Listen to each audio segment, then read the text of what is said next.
Here is the US once again to try to shut down any investigation or criticism of the Israeli government and their abuses in Gaza. Um, as you've seen in the past, the United States vetoes any resolution against the Israeli government, preventing anything from actually happening.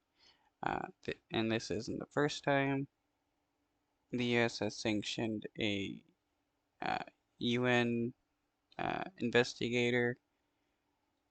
This is something that the United States typically does in order to help defend the Israeli government and their human rights abuses against Palestinians.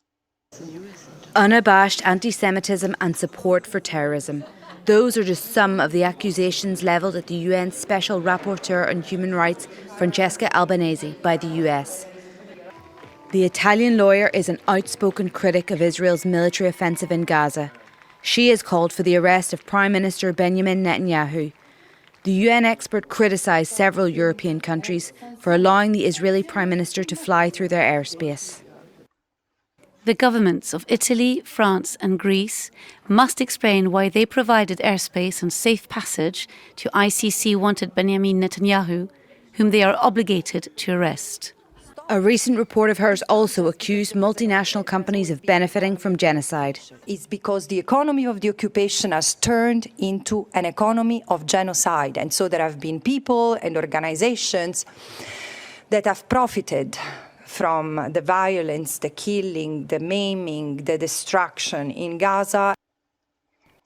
Yeah, that's like with during World War II, there are various businesses that benefited from working with Nazi Germany. I know there are businesses in the United States that worked with Nazi Germany. Um, and what now, even today with the United States, um, there's lots of businesses that benefit from the United States going to war, and that means they get to manufacture more stuff that they can sell to the government, more weapons, more bombs, and stuff like that. So they have a profit motive for the United States to be at war. As a result of her criticisms, the US Secretary of State Marco Rubio on Wednesday announced he is imposing sanctions on Albanese. Her illegitimate and shameful efforts to prompt ICC action against US and Israeli officials, companies and executives.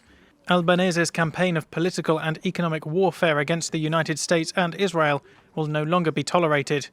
We will always stand by our partners in their right to self-defense. You can't keep using self-defense when it's obvious that what the Israeli government is doing is not self-defense. But the United States always has to use the perpetual victim card for the Israeli government. Same with the Israeli government, where they will always act like they're the victims, even when it's the Israeli government doing the attacks and committing terrorist atrocities.